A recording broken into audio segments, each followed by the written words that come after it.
देखिए बेटा, इसके पहले वाले में हम लोगों ने जो पढ़ा है वो है, पहला हम लोग पढ़े थे कि मैकेनिकल वेव्स क्या होते हैं। फिर दूसरे वाले में हम लोगों ने पढ़ा कि टाइप्स ऑफ मैकेनिकल वेव्स क्या होते हैं। तीसरे वाले में हम लोगों ने इससे रिलेटेड सारे बेसिक्स के डेफिनेशंस पढ़े थे। और चौथे में थोड़ा सा हम लोग पढ़ेंगे कि ये क्या कहते हैं, समतल प्रगामी तरंगों का समीकरण कैसे बनता है।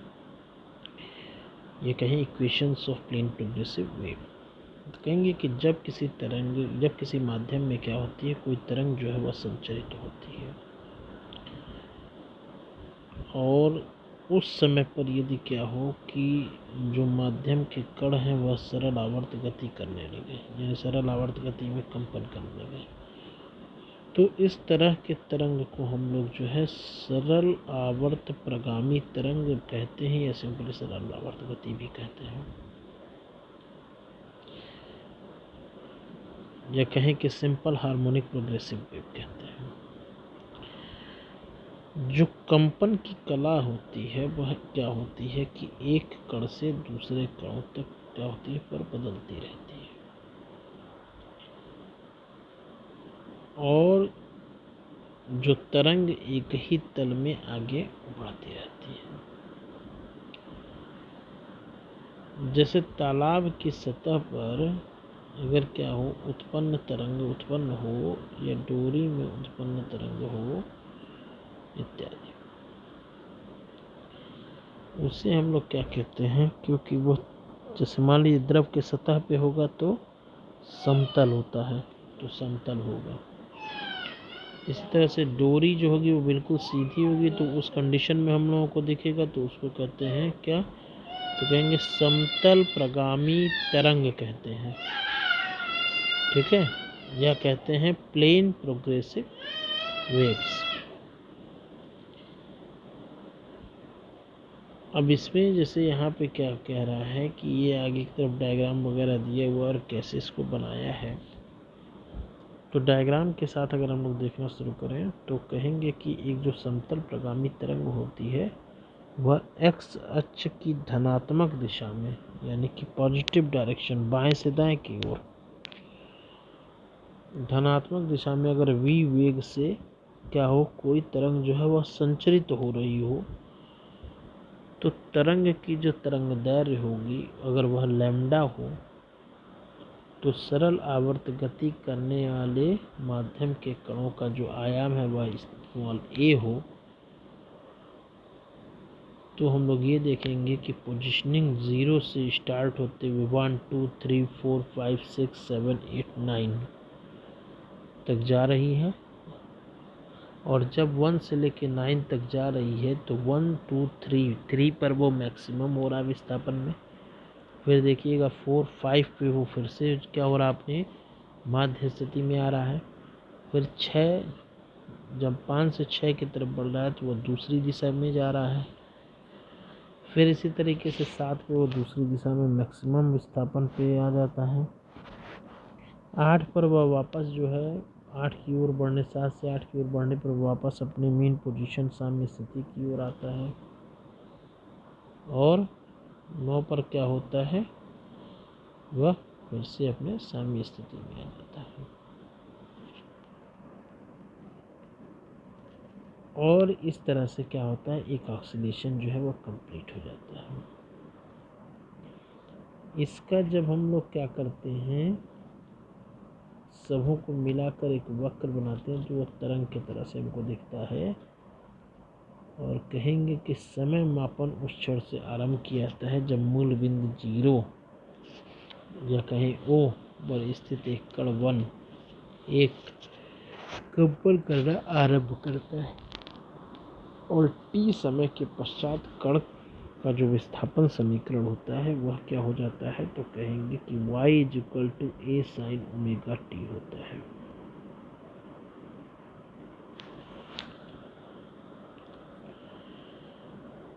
t होता है। ओमेगा क्या चीज़ है यहाँ पे, तो बेटा कहेंगे ओमेगा यहाँ पे कोणीय वेग के क्या कहें, एंगुलर वेलोसिटी है। और omega is equal to 2πn होता है, या कहें कि 2π/T होता है, जहाँ n जो है वो क्या है, आवृत्ति है, और T क्या है, आवर्तकाल है।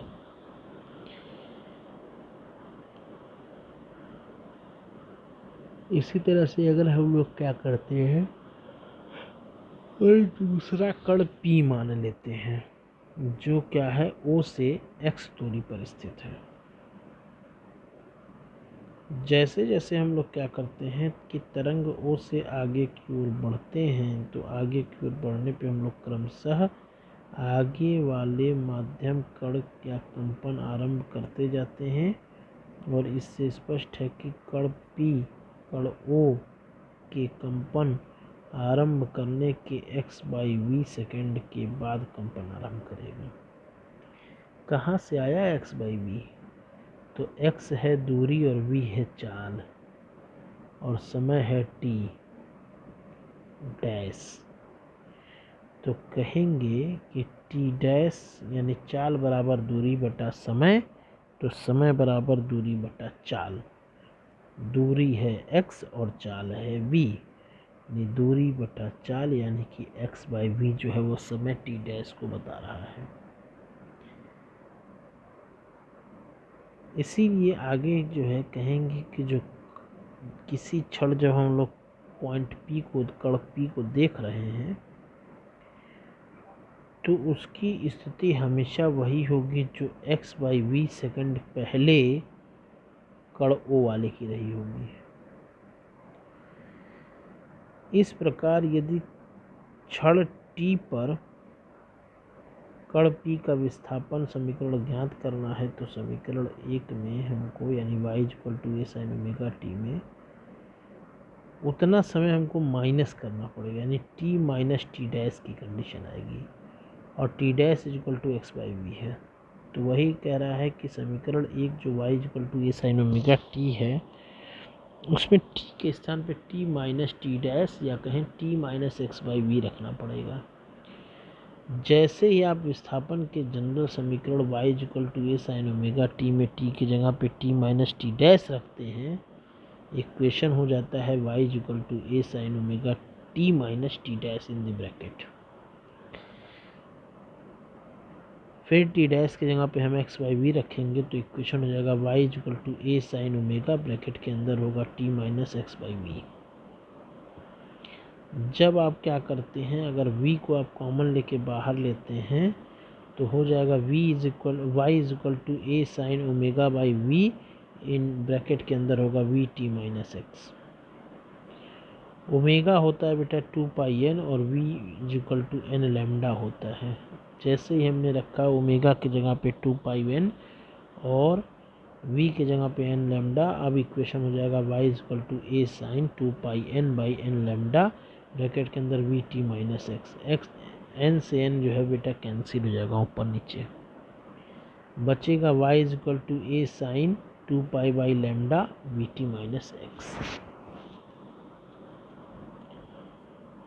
फिर हम लोग क्या करेंगे, इस इक्वेशन को देखिएगा, vt माइनस x है। लैम्डा को हम लोग अंदर की तरफ जैसे ही लेंगे, इस वाले में से, लास्ट वाले में से लाइन को देखिएगा, y = a sin 2π by lambda, इस लैम्डा को हम लोग ब्रैकेट के अंदर लेंगे, तो हो जाएगा y = a sin 2π, ब्रैकेट के अंदर vt upon lambda minus x by lambda.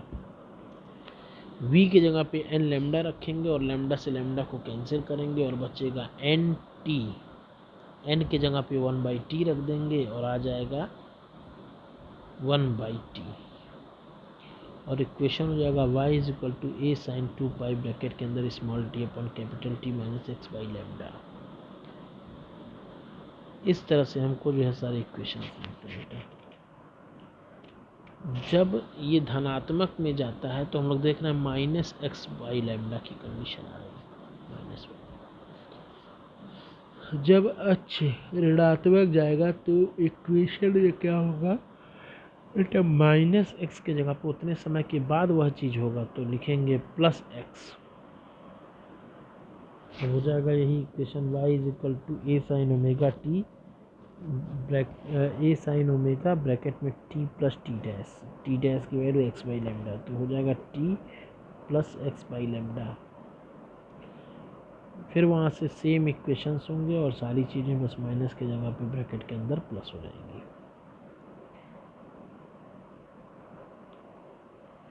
इसी तरह से फिर जब हम लोग आगे की तरफ बढ़ेंगे तो हम लोगों को क्या दिखता है कि अक्सर पूछा जाता है कि कला किसे कहते हैं और कलांतर क्या होता है, फेज एंड फेज डिफरेंस। तो बेटा ये जान लीजिएगा कि जब भी किसी माध्यम में कोई तरंग जो है वह संचरित होता है तो माध्यम के कण अपनी साम्य स्थिति में दोनों ओर सरल आवर्त गति करने लगते हैं।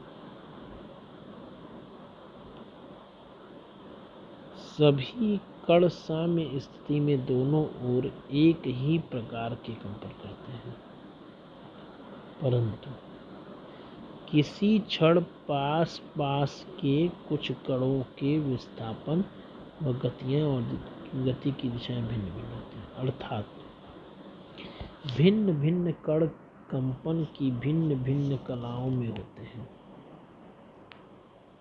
भिन्न भिन्न कण कंपन की भिन्न भिन्न कलाओं में होते हैं। धनात्मक x अक्ष की दिशा में गतिशील तरंग में मूल बिंदु से x दूरी पर स्थित माध्यम के कण का किसी समय t पर विस्थापन अर्थात प्रगामी तरंग का विस्थापन y = a sin 2 pi bracket के अंदर small t upon capital T minus x by lambda होता है।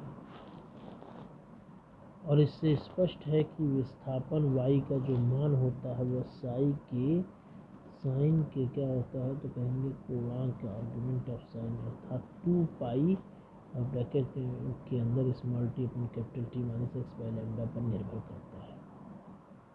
ये जो बेटा कोणांक होता है यह मूल बिंदु से x दूरी पर स्थित होता है। किसी कण के t समय पर जो कला होती है अर्थात कला कोण कहते हैं, इसे फाई से प्रदर्शित करते हैं।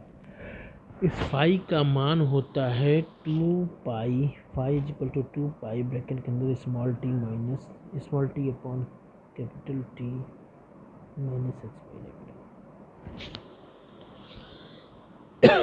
अतः जो कला होगा वह बदलने की दो स्थितियाँ होती हैं। एक, जब t बदले x ना बदले तो वहाँ पे जो रिजल्ट निकल के आता है वो आता है delta phi = 2 pi upon capital T into delta T।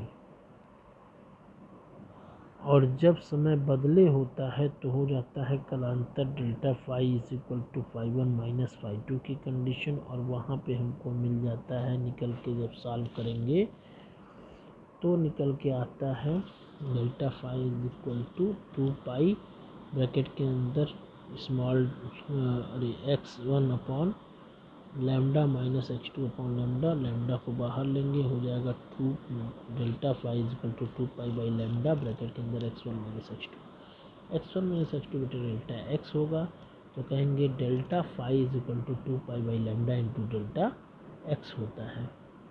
यानी डेल्टा x है पथांतर और डेल्टा फाई है कलांतर, तो लिखेंगे कलांतर बराबर 2 पाई बाई लैम्डा इंटू पथांतर। ठीक है, पथांतर। डेल्टा x जो होता है अगर वह लैम्डा के बराबर हो जाए, यानी पथांतर अगर लैम्डा के बराबर हो जाए तो डेल्टा फाई = 2 पाई यानी 360 डिग्री का डिफरेंस हो जाता है, यानी एक पूरे चक्कर का डिफरेंस हो जाता है। ठीक है, ये होता है बेसिक। इसमें कुछ चीज़ें हम लोग कह सकते हैं कि यदि माध्यम के दो कणों के बीच की दूरी अगर लैम्डा हो तो उनके बीच का कलांतर 2 पाई होगा। इसी तरह से यदि माध्यम के दो कणों के बीच की दूरी λ/2 हो तो उनके बीच कलांतर पाई होगा। अर्थात वे कण क्या होंगे, समान कला के होंगे। जब उनके बीच 2 पाई का कलांतर होगा तो वह समान कला के होंगे, और जब उनके बीच क्या होगा पाई का कलांतर होगा तो वह विपरीत कला के होंगे, यानी 180 डिग्री का डिफरेंस होने पर विपरीत कला और 100 डिग्री का डिफरेंस होने पर 360 डिग्री का डिफरेंस होने पर क्या हो जाएगा, समान कला। ठीक है। इसके बाद इसमें आता है कि ध्वनि एवं प्रकाश तरंगे, ये दो तरीके के होंगे। एक होता है ध्वनि तरंगे, ध्वनि तरंगों के 4 टॉपिक्स दिए गए हैं। दूसरा है प्रकाश तरंगे, प्रकाश तरंगों के 4 दिए गए हैं। ध्वनि तरंगों में जो पहला चीज़ ध्यान में रखना है वो यह है कि ध्वनि तरंग क्या होते हैं, माध्यम के कणों के मध्य दबाव का होता है, जबकि प्रकाश तरंगें क्या होती हैं, विद्युत चुम्बकीय तरंगें होती हैं। इसी तरह से जो दूसरा पॉइंट है वह यह है कि ध्वनि तरंगों को संचरण करने के लिए माध्यम की आवश्यकता होती है, अतः यह तरंगें जो हैं वह निर्वात में संचरित नहीं हो सकती हैं। इसी तरह से प्रकाश तरंगें को संचरण के लिए माध्यम की आवश्यकता नहीं होती है और ये तरंगें निर्वात में भी संचरित हो सकती हैं। ध्वनि तरंगें क्या होती हैं, सदैव अनुदैर्घ्य तरंगें होती हैं, यानी कि लॉन्गिट्यूडनल वेव्स होता है, जबकि प्रकाश तरंगें सदैव अनुप्रस्थ तरंगें यानी ट्रांसवर्स वेव होता है। ध्वनि का वायु में एनटीपी पर अधिकतम 360 मीटर प्रति सेकंड तक हो सकता है,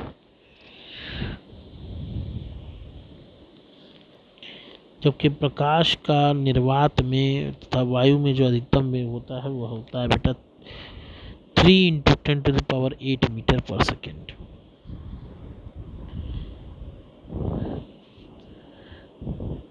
यहाँ तक जो हम लोग पोर्शन पढ़े वो हम लोगों ने पढ़ा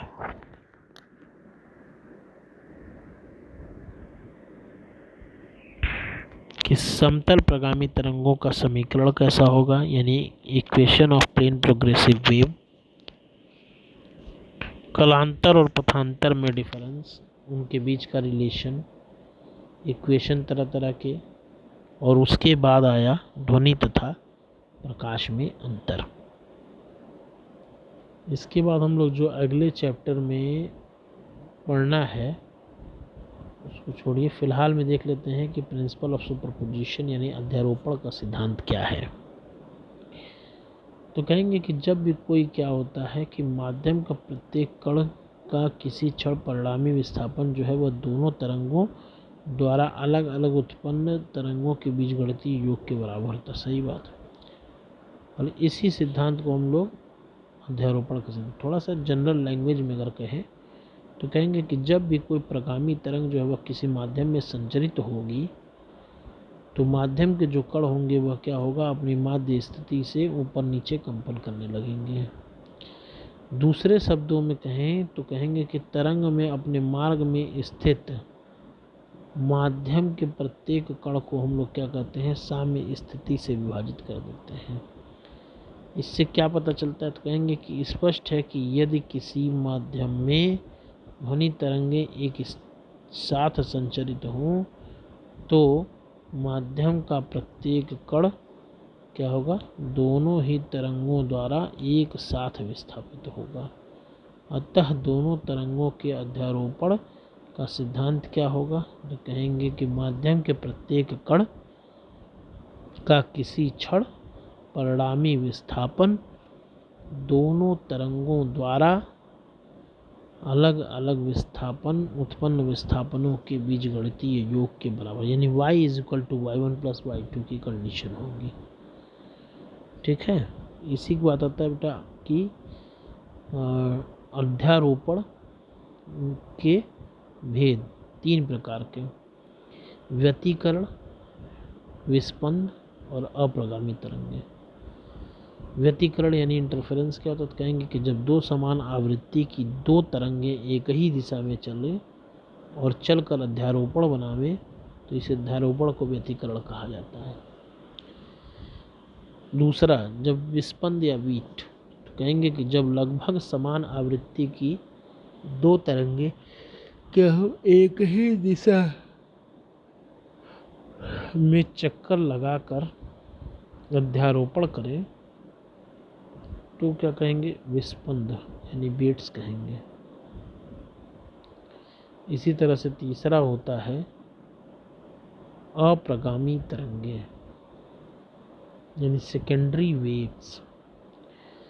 कहेंगे कि जब कोई आवृत्ति एवं समान आयाम की दो तरंगे क्या हो, परस्पर विपरीत दिशाओं से आकर अध्यारोपित हों तो उनके अध्यारोपण से अप्रगामी तरंगे स्टेशनरी वेव्स यानी रुकी हुई वेव्स, अप्रगामी कहीं न जाने वाली वेव्स उत्पन्न होती हैं। ठीक है, अभी तक जो हम लोगों ने पोर्शन पढ़ा वो हम लोग पढ़े थे कि बेसिक इस चैप्टर का वेव मोशन का। फिर हम लोग पढ़ा मैकेनिकल वेव्स किसको कहते हैं। फिर उसके बाद हम लोग पढ़े कि टाइप्स ऑफ मैकेनिकल वेव क्या होता है। फिर उसके बाद हम लोगों ने तीसरा टॉपिक जो पढ़ा वो ये पढ़ा कि जो टाइप्स ऑफ मैकेनिकल वेव्स के बाद कौन कौन से इसके बेसिक फार्मूले हैं या कहें डेफिनेशंस हैं जो हमको ध्यान में रखना है। और उसके पश्चात जो हम लोग एक टर्म और पढ़े वो क्या है, तो कहेंगे प्रिंसिपल ऑफ सुपरपोजिशन यानी अध्यारोपण का सिद्धांत। साथ में कला एवं कलांतर भी हम लोगों ने पढ़ा। Equation of plane progressive wave पढ़े। ठीक है, अब आगे हम लोग जो पढ़ेंगे वो पढ़ेंगे कि हार्मोनिक मोशन किसको कहते हैं। ठीक, बाय।